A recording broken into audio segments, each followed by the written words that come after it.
Adventure Time is notorious for having some exceptional characters, but what it excels at is somehow giving a random background character some of the greatest development you will ever see from a cartoon. See, recently I did a Peppermint Butler character analysis, and in that I classified Pep as a background character. The truth is, he falls more under the umbrella of side characters, but there was one character who actually started as a true NPC, a character shrouded in mystery, a character who carefully measured the meadow of her own being, a character who didn't have the saddest backstory compared to others, but one who still closed her heart to those she loved, until there was nothing left but tree sap to leak out. This is the story of Huntress Wizard, the Tree of Temperance. We begin in season 1. Remember when Ricardio the Heart Guy was massaging LSP? I 100% need that for how bad my posture is. And that's where I'd like to discuss today's video sponsor, FlexiSpot. If you spend long hours at your desk working or gaming, it's easy to end up hunched over with some back pain. My current chair did not help. So FlexiSpot reached out and sent me this behemoth called the C7 Morpher. This chair was a godsend. This ergonomic chair has a 3D adjustable headrest and one of the most comfortable backrests I've used. It keeps my shoulders relaxed and my upper back supported. On top of that, I didn't even know this was a thing, but having a 5D armrest was never something I knew I needed. It can be adjusted to any height you need for any specific task you're doing, whether it be these long study hours or when you're gaming. The best part is that after a long work sesh, I don't even need to go on my bed. I can just lie back on this. As you recline, the lumbar support moves with you, keeping your back fully supported at every angle. There's even a footrest that can be extended. This is also amazing for those who like to work with their legs crossed. If you are looking for an amazing chair to replace that clunky one that gives you that annoying back pain, please go use my code in the description to get the best price from FlexiSpot. They also have a 30-day free return policy, plus a 10-year warranty with direct replacement for damaged parts. If you can't afford the C7 Morpher, their C7 and C5 options are great alternatives. Again, use my code in the pinned comment or in the description to get the best price on your order. With that, let's get into the video. Now, as I said in the intro, Huntress merely appeared in the background of scenes as a nameless wizard. She first appeared in season 3 in the episode Wizard Battle during the Wizard Tournament. Her first speaking role, however, was in Reign of Gunthers. Ice King comes to Wizard City to get a new demonic wishing eye, where he riots for less secrecy and mysterious rituals. Huntress responds, "You trying to get killed,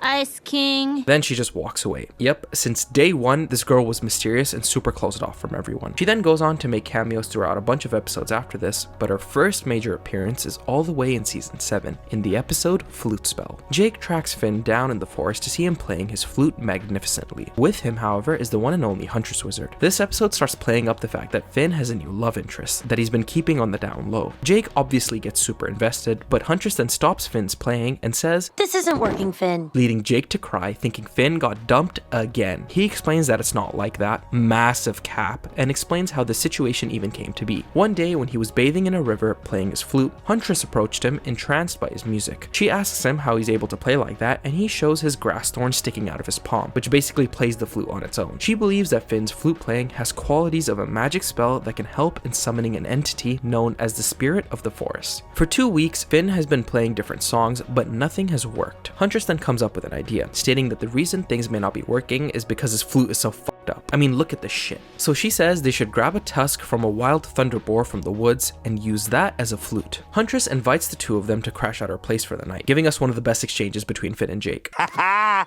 I'm like your sleepover chaperone. Grow up. You grow up, you teen. I missed him a lot today. Huntress's house is surprisingly homey for someone who lives in a tree. We see dead animals she's hunted that she calls the pantry, a river stream, which she calls the bathroom, and a video game console hooked up to a broken TV. A true woman of nature. The next morning, we see that Huntress, after falling asleep, shapeshifts into a log, a reference to the famous saying, "I slept like a log." She gets Finn to drink this water that'll make him immune to electricity. This is so they can get the boar's tusk, and he immediately starts hallucinating, seeing Jake as a bird, the exact form he took in the episode Food Chain, and Huntress as a wolf. Finn meets the Spirit of the Forest himself, and says that he and Huntress Wizard have been trying to summon him for weeks. What I love is that these two are having completely different conversations with each other at first. Spirit Warrior here is extremely metaphorical in his dialogue. He uses the wolf that is supposedly Huntress as a visual aid, explaining, "Did you know that a wolf's eyes are on the front of its head? Most predatory species are like that. This little buddy doesn't even know I'm here." In doing so, he suggests 2 things. First, he frames Huntress as a predator focused only on what's directly ahead of her. Eyes on the prize. But he also hints at how this mindset can be harmful. When someone only looks forward, they sometimes miss what surrounds them. These lines quietly foreshadow the reveal of Huntress's true motivation later in the episode. There is a reason he emphasizes the wolf's singular focus. Because of it, the wolf, Huntress, fails to notice that the Spirit of the Forest is already all around her. Anyway, he tells Finn to plunge his sword stored into his heart, which will supposedly make him immune to electricity. Despite knowing Huntress for only 2 weeks, Finn decides to do it without hesitation. I'll do it. To help Huntress Wizard. He wakes up and is fully immune to electricity. Yeah, I feel fine. Great. Now we can hunt down the thunder boar. Oh yeah, the boar.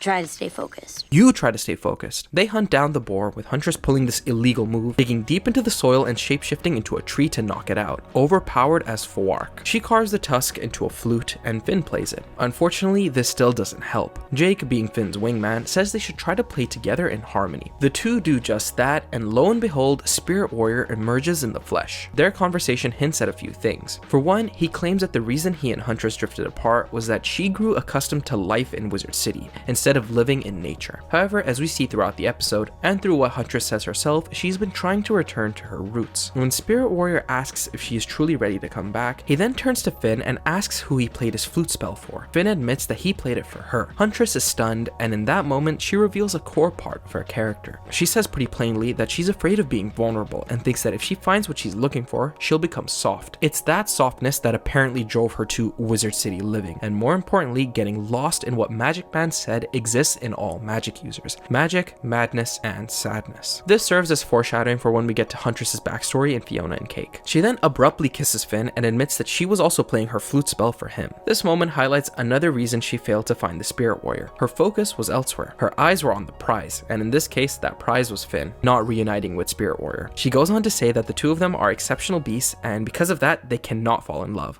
That's real dumb. Yeah, I agree, Jake. This is some bullshit. Huntress is afraid of being hurt and refuses to place herself in such a vulnerable position. Still, this moment suggests that her feelings for Finn are real, hinting at a lingering romance between them that continues to surface throughout the episodes that follow. Another important thematic detail I want to highlight is how Huntress Wizard closely resembles Artemis, the Greek goddess of the hunt. Both are skilled archers, and Artemis famously rejected romantic relationships out of fear that love would make her soft and distract her from her divine purpose, an idea Huntress Wizard echoes almost directly. Artemis was also closely associated with deer, which is reflected in Huntress riding a deer during the boar chase and wearing antlers herself. This allegory helps frame Huntress's starting point, making her emotional growth by the end of the story all the more meaningful. Now, before her next major appearance, Huntress actually makes a very short cameo in the episode Wheels. Jake wants to impress his granddaughter Bronwyn and her friends by skateboarding. The guy loses his head so badly that he starts craving their attention and starts embarrassing Bronwyn. He then brings Finn, who's passed out, and forces him to play his flute. For a few seconds, Huntress peeks out of the bushes and then leaves. Yep, this girl was smitten. After this, she appears in the episode The Wild Hunt. Finn and Jake are tasked with taking down a candy monster, but Finn is struggling internally. After killing Fern a month earlier, he finds himself unable to deliver the final blow. The same thing happens the next day until Huntress Wizard arrives just in time to save him. I love that she gives him a piggyback as they hunt down the creature together. A small but tender moment that highlights how much they care for each other. Huntress gets involved because the Grumbo monster is destroying the forest and harming wildlife with its hot fudge. Huntress then asks Finn why he hesitated in killing the monster. After he explains what happened with Fern, she tries to ease his guilt, suggesting that Fern was already on a dark path and that the experience, painful as it was, will help Finn grow. When they finally confront the monster again, Huntress yet again shows off some of her impressive combat skills, eventually holding it in place so Finn can finish it off. Yet, just like before, he freezes. The episode's best moment follows when Huntress deliberately draws the monster's attention and stands her ground as it charges. Finn quickly manages to reframe the moment in his mind, imagining Huntress as Fern, and finally overcomes his mental block, defeating the creature. I love that despite them not knowing each other for very long, Huntress knew exactly what would get Finn out of his rut and that she fully trusts him with her life. She says to him that she knew that putting herself in harm's way would be enough to motivate Finn, but he says, No, actually, that's not what did it.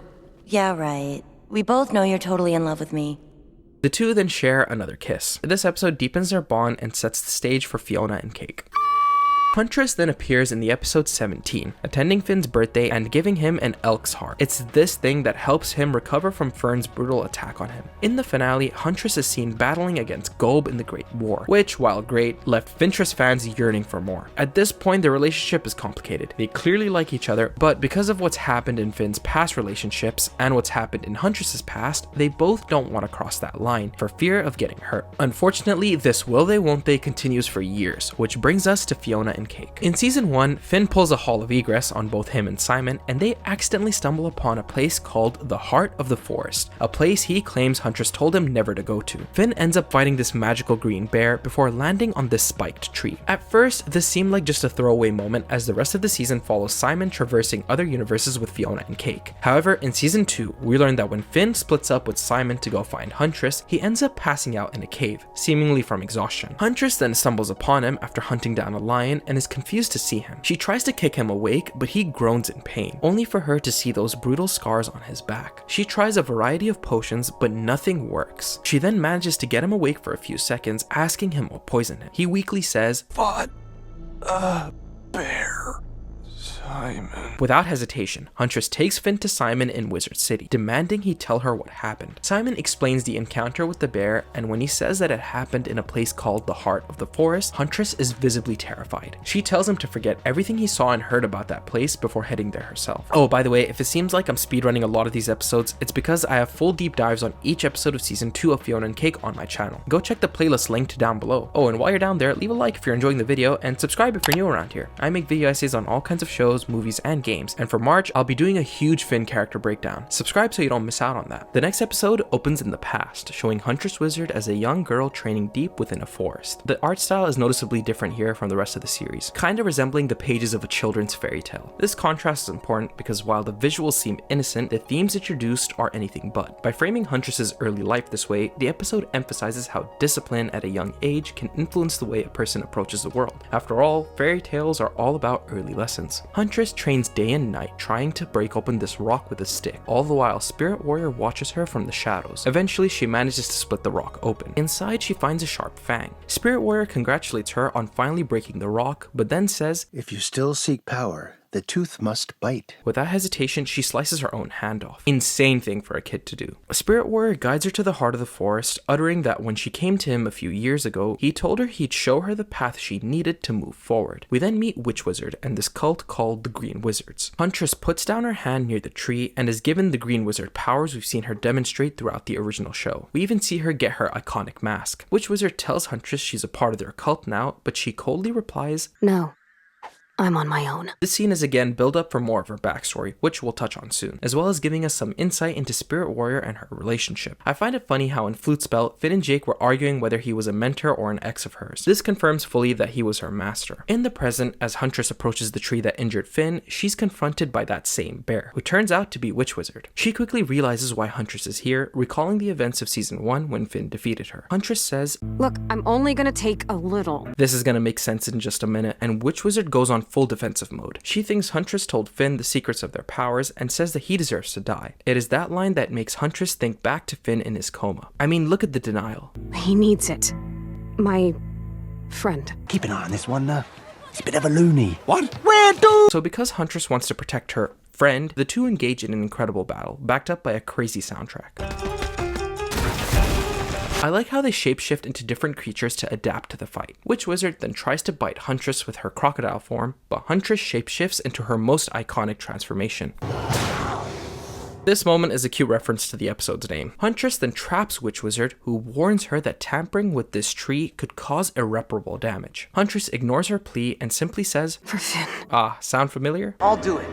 To help Huntress Wizard. She digs the tool into this tree to get this ethereal sap, but it starts leaking an entire stream. Turns out that tree was actually a magical deer, the source of the Green Wizard's magical powers. It yelps in pain and Huntress's powers are taken away along with the other wizards. The deer's head then morphs into a portal of some kind before the Green cult tries to jump Huntress for taking away their powers. Unfortunately, since she no longer has her powers either, she gets stabbed and slips into the portal. She finds herself in a new dimension that we have never seen before. The music gives the scene an ominous, unsettling tone, emphasizing how serious this moment is. See, up until this point in the series, Huntress has never truly lost a fight. She has always been portrayed as a competent fighter, which is what makes this failure so wild. For the first time, she is forced to face defeat. This moment also ties directly into the episode's title. Huntress is the crocodile that bit a log, believing she could take the antidote without consequences, only to realize she's biting off more than she can chew. This scene also strengthens the parallel between Huntress and Finn. The same knife that impales her explodes, seemingly killing her her, mirroring Finn's earlier willingness to sacrifice himself for her in his dream with Spirit Warrior. The difference is that while Finn consciously imagined making that sacrifice, Huntress unknowingly makes it herself in reality. Yeah, these parallels between the two do not end there. The next scene is extremely important and probably the best scene of the entire season. We see Huntress lying down in a beautiful lush forest with some butterflies, one of which is definitely a reference to Finn's past life. She then hears him speak to her. Huntress, I'm thinking about dying soon. Bummer. You're gonna forget all about me. Never. Never.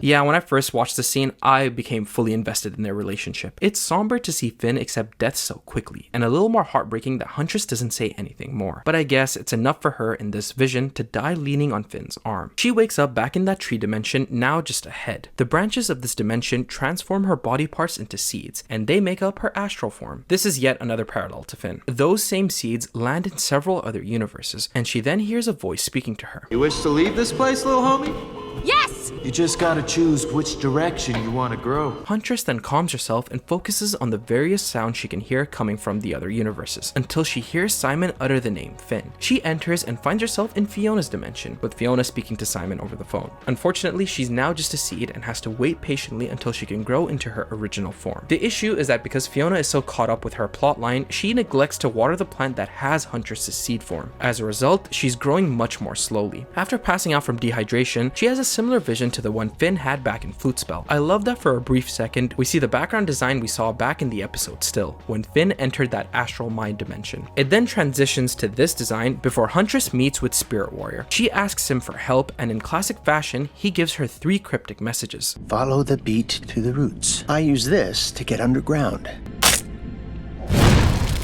A broken tool seeks the flame. I'll get back to what these things mean as we go through the episodes. Eventually, Fiona comes back home crying after seeing what Felix did, and a single teardrop of hers lands on Huntress, bringing her back from the brink of death. The next episode again opens up with another flashback. This time, we hear narration from Spirit Warrior. Again, it's framed like a children's fairy tale book. In a lot of ways, it follows similar conventions. Spirit Warrior tells the story of a huntsman who once lived deep in the forest with his wife. Unable to have a child of their own, the couple's lives change when the huntsman encounters a strange creature while hunting for food, which, as you guessed, is baby Huntress. We see that she can survive by digging her roots into objects to feed on. The huntsman takes her home, and the couple adopts her as their own. He later begins training her in the ways of hunting. I love the scene where they're about to have food, and seeing the way her adoptive parents eat, she mimics them and grows a mouth of her own. And they all lived happily ever after. Nothing unfortunate happened after this. Nothing heartbreaking at all.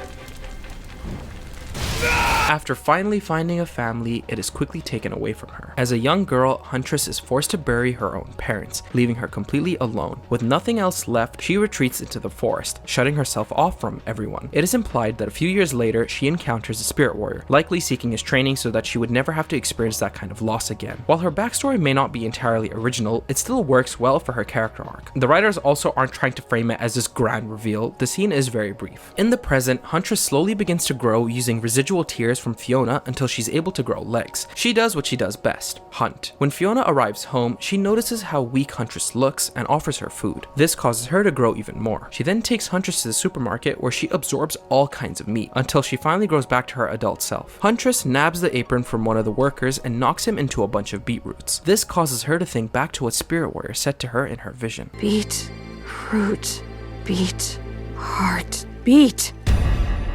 The heart of the forest is my way home! Yeah, she might think this, but again, I'll get back to what I truly think he was saying later. Fiona and Cake follow Huntress into the forest, where she tells them that she's trying to go back to Ooh. Hearing this, Fiona calls Simon and passes the phone to Huntress. She asks Simon if Finn is still alive, and he replies that he is, but in a deep coma. He then asks how she ended up in Fiona's world, but Huntress refuses to answer. Phoebe then lashes out, demanding to know what hurt Finn. Huntress refuses to elaborate again, repeating that infamous line from her cult. Green wizards only! Why are you being so cagey? Stay out of my way, princess.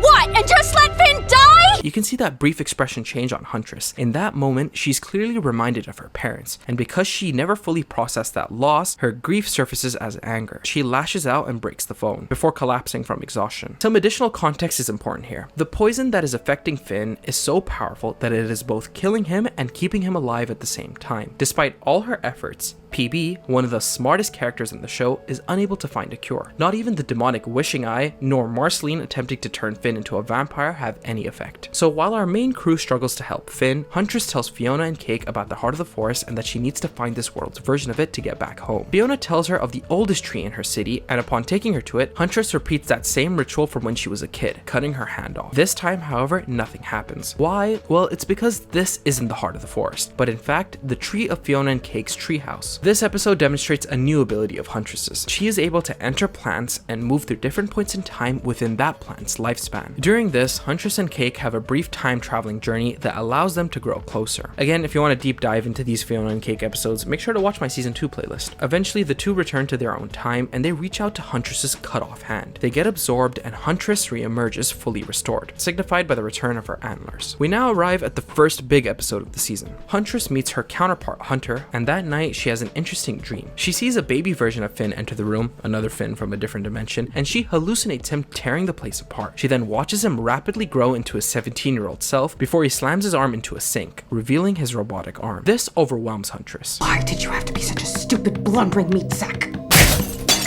Why did you have to get hurt? There are a couple of reasons why this scene is important. For one, he's your blundering meat sack, stay in denial. Two, this entire sequence represents Finn and the trauma he has endured throughout his life. Baby Finn reflects his time lost at sea, his teenage self represents the loss of his arm, and his older self symbolizes his current state, poisoned by the tree. When Huntress says, I tried to save you, and look where it landed me. She's really blaming herself. If she had just communicated better with Finn, instead of being in this weird situationship, as signified by what Marceline says at the beginning of the season, He was heading to Huntress Wizard's place.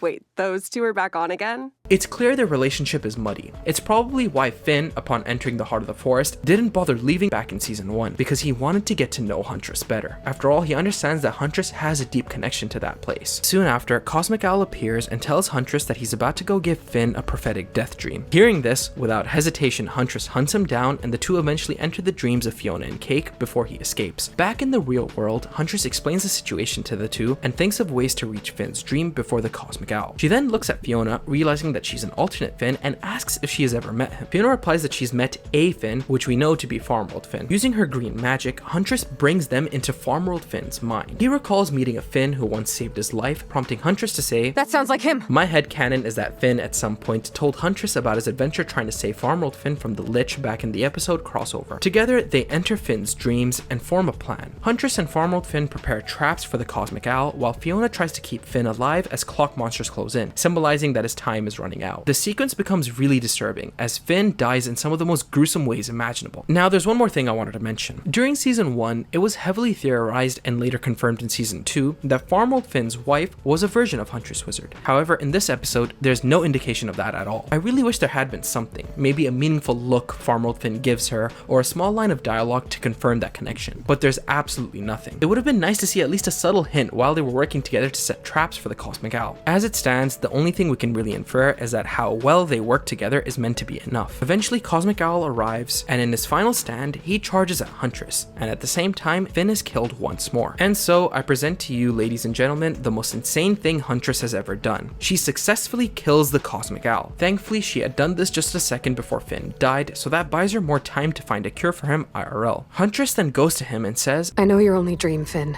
and you're not gonna remember this, but I'm gonna save you."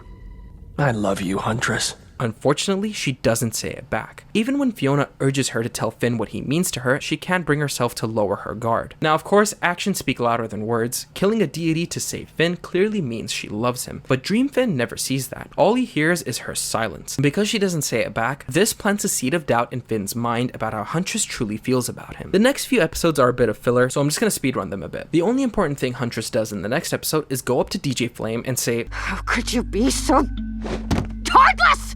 All you had to do was communicate!" Yeah, this is clear projection again. Huntress here is talking to herself about how she should have been better at communication with Finn. She also believes that Fionna is the broken tool who seeks the flame, but things are just not that simple. In the following episode, Fionna and Huntress are summoned to Cosmic Court for the death of the Cosmic Owl. This is where Huntress delivers one of her best lines. "It's better now that he's gone. The whole idea of fate is BS! Fiona then abruptly claims that Finn is actually the one who killed the Cosmic Owl. Okay, lower your pitchforks everyone, there is more to this scene as we'll see. Because of the commotion this causes, the two are abruptly sent back home. After Fiona fucks up massively with Felix and Fennel, she runs off crying before Huntress catches up to her and figures out where the heart is in this universe. The reason Huntress can feel it everywhere is because it's in these roses. But despite cutting her hand off again, she can't make a connection. I've got the heart, the ritual, the broken tool. Aha, further proof that Huntress is misunderstanding Spirit Warrior's words. And so she goes into Fiona's mind to try and find what she's missing. Some Inception fuckery goes on where Fiona enters Huntress's mind, in her own mind, and we get to see another extremely important scene. Fiona comes across Huntress's most painful memory, the night her parents died in the fire. She enters the house and sees a young Huntress crying, trying to force this door open. I'm never gonna get back home. I won't be able to save Finn. For the first time, we see Huntress completely vulnerable. Watching Finn on the brink of death forces her to relive the loss of the two people she loved most. Fiona sits beside her and holds her, and in that moment, Huntress remembers the other times she was held like this, by Cake, by Fiona, and by her parents. In this state, she finally allows herself to feel what she has spent her life avoiding, being loved. Because of this, the fire dies down and the door opens, revealing the ethereal deer, the heart of the forest. Looking back at Spirit Warrior's cryptic words, it becomes clear that they were always pointing to Huntress herself. Following the beat to the roots means confronting her past at its core. The broken tool is Huntress, and the flame she seeks is the grief she never allowed herself to feel. With Fiona's help, she finally does. The heart prepares to let Huntress stab it, a metaphor for taking the cure that would save Finn, but she refuses, tearing up instead. The heart licks up her sadness, and because she chooses not to harm it this time, a portal opens up, returning them to the ethereal tree dimension known as the Undergrowth. Again, not going to spend too much time on what this place is. You know where to go if you want more lore on that, but essentially this is a place between universes, overseen by someone called the Karmic Worm. Huntress and Fiona eventually get split up when Huntress hears crying in the distance. She climbs up and finds this creature named Russell, who looks deeply infected. She looks into his mind and sees that his world has been poisoned by this strange and creepy substance. While she cures Russell, Fiona lands in the bottom level of the Undergrowth, and we come across this tree that houses something called painballs. Painballs manifest physically after someone in the multiverse experiences a traumatic memory. Fiona looks into one and we see Finn and Huntress playing BMO, and I'll let the memory speak for itself. Yay, Huntress! You know, you could beat me at video games more often if we lived together. Nasty work. It's these kinds of moments between the two that make Finn doubt whether she really loves him or not. Russell takes Huntress to what seemingly caused this infection, and she comes across a Witch Wizard, who looks terrifying. She taunts Huntress with that empty container that previously had the cure for Finn. It's implied through her dialogue that she drank that substance and has gone mad with power, resulting in parts of the world becoming infected. Huntress, seeing the empty container, flashes to various images of Finn, just like she had done in her first encounter with Witch Wizard. And so the rematch begins. You see, in their first match, Huntress was on the defensive since her main focus was the tree, but this time you can tell she just wants to beat the ever-living shit out of Witch Wizard. It's a brutal fight, with Huntress pulling a Marceline at one point, but then she realizes that absorbing the Undergrowth is proving too much for Witch Wizard's body to handle, and the more she takes in, the weaker she becomes. So Huntress gives her the finger and takes her out. She reunites with Fiona and Cake shortly after before saying goodbye. At first, she hesitates to accept the group hug, but eventually leans into it, giving us a very touching moment. Unfortunately, because PB destroyed the heart of the forest in our universe, Huntress can no longer return the way she came. This leads us to the finale. Huntress attempts to find another way back to Ooh, and we see her dig her antlers into the Undergrowth's roots. Remember those seeds of hers that landed in those other universes? Well, we finally get to see what those were for. She manifests herself from those seeds in a bunch of these universes. Unfortunately, none of her seeds landed in Ooh. So she goes to Witch Wizard and asks if she can sense the heart's presence. At first, Witch Wizard denies feeling anything, but she then begins to sense it faintly. I like that despite their differences, Huntress sets aside her pride to ask for Witch Wizard's help, and Witch reluctantly agrees. Another subtle moment showcasing Huntress's growth. Looks like you're one of us now. No.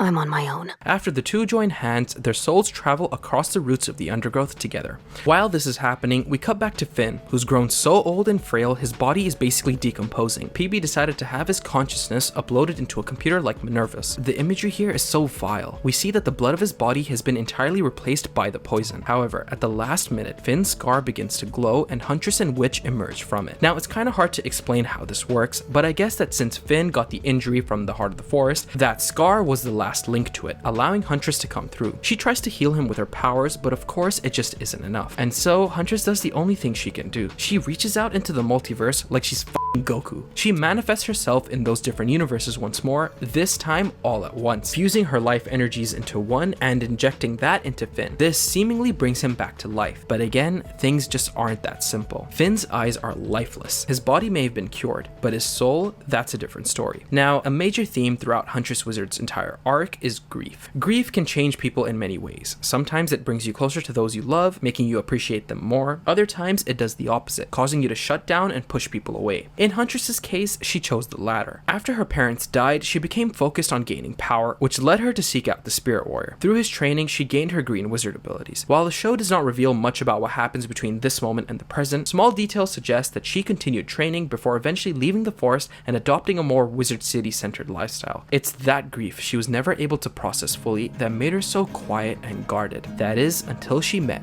Finn.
Huntress? I'm thinking about dying soon.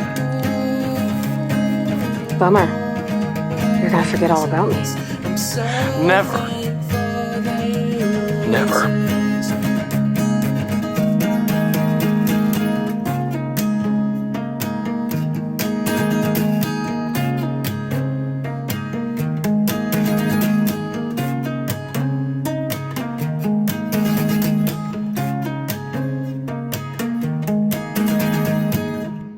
Huntress then goes to Cake, who tells Fionna to go into Finn's mind and see if he can find him. She travels deep into Finn's metaphysical mind until she lands in his heart. She finds Finn hiding beneath the floorboards inside a chest. Why? Well, it's implied that the grief of losing Jake finally proved to be too much for him. Throughout the season, whenever Finn talks about Huntress Wizard, there's always a note of uncertainty. I told you, I've already got a girlfriend.